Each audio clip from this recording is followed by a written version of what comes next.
Hey everybody, I hope you guys are having a wonderful day. I've been having a lot of people recently reach out to me and congratulate me on my 100-pound marker, in addition to tell me how shocked they were that I've actually lost 100 pounds. And I kind of wanted to share some of my story with you guys because it's not something that everybody knows. So about 10 years ago, I was in my senior year of college, and I was in a really depressing part of my life. I had my heart set on a job that I felt was like taken out from underneath me. I just ended a relationship that was really hard, and I was emotionally really part of, and so that was really wearing, and the whole uncertainty of what was going on was building. And on top of that, I had the worst digestion issues I had ever had in my life.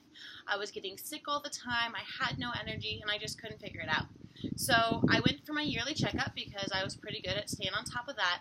And as my doctor shooed me out the office, he handed me my chart and told me to go check out. So as I walked up, I opened up my chart, and in my chart it said 236 pounds, and then it had the word obese written in the middle of the chart, underlined. Pretty big letters too.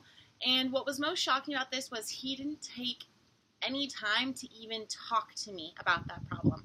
So naturally, what do? Is I bury that super deep down inside, and I don't want to talk to anybody about that. I mean, if my doctor can't talk to me about that problem, why would I want to share? So instead of my problem getting better, I knew what I needed to do. I knew what that word meant. I knew that I was not in a healthy part of my life, but instead I chose to kind of dive deep inside myself, and things got worse before they got better. I avoided the scale. I avoided a lot of emotions, a lot of other things that are going on, and eventually, towards the end of the summer, I emotionally let go of a lot, and my mom and my sister told me to cut out some gluten. And I was like, what the hell is gluten? And so we're sitting there looking it up, and you can't even really find stuff, and it turns out they wanted me to stop, drinking beer and eating pizza, and I was just getting into the whole beer scene. I mean, look at you guys, I'm rocking brewery shirts. I still love the whole scene of it, but it wasn't doing good for my body. So I listened to them finally, and I cut that out, and I dropped a whole bunch of weight right away. I didn't realize what my body was holding on to because it couldn't process it. But that was just the starting point for me. I realized how great it felt to lose that little bit, to get a little more energy, and to realize that I could change, right? So I kept doing what I was doing. I've always lived an active lifestyle. I've always been dancing, moving around, but I hit this plateau again, and I couldn't figure out what was going on.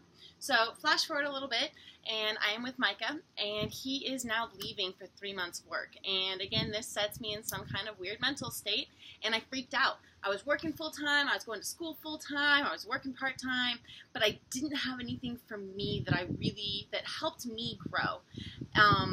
School helped me grow intellectually, and the work was a different area, but I personally needed some time taken to myself. And with Micah gone, how was I getting that? I was expecting him to be the one to do that for me.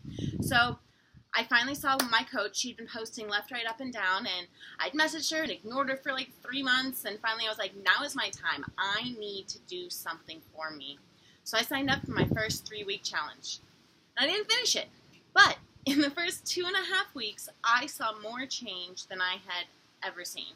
Then something happened, and we had a lot of family stuff come up, but the skills that I had learned in those 3 weeks stuck with me. I got to learn about portion control and how easy it is to see how much I should be eating within a day based on the goals that were relevant to me.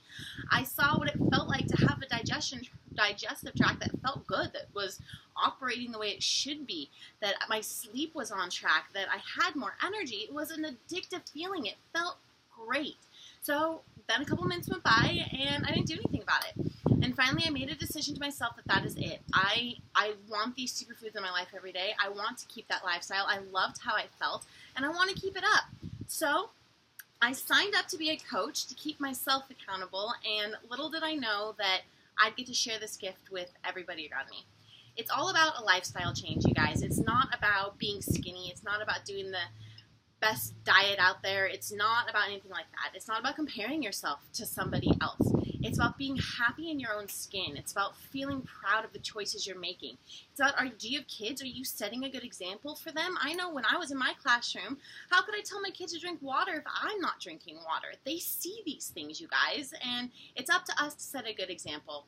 So in the last 10 years, I have lost myself a total of a little over 100 pounds. Like I said, I didn't hop on the scale at that tipping point, but it feels good. And to hold that and know that I was able to fight through that, you guys, it's inspirational. It's inspirational to me because I forget also. But what's really helped me is this community and the support of everybody around me. So I want to say thank you guys, and I want you to know that you guys can always start today. There is never too late of a moment to take control of your life, to start feeling good about yourself, to have energy, to sleep well, to wake up ready to go rather than dreading what's ahead. So that was my little spiel on my life in the last 10 years. If you guys want to get started on your own journey, need some help, need some tips, need some motivation, someone to just listen to, send me a message. I am always here. I hope you guys are having a fabulous day, and I will check in again later.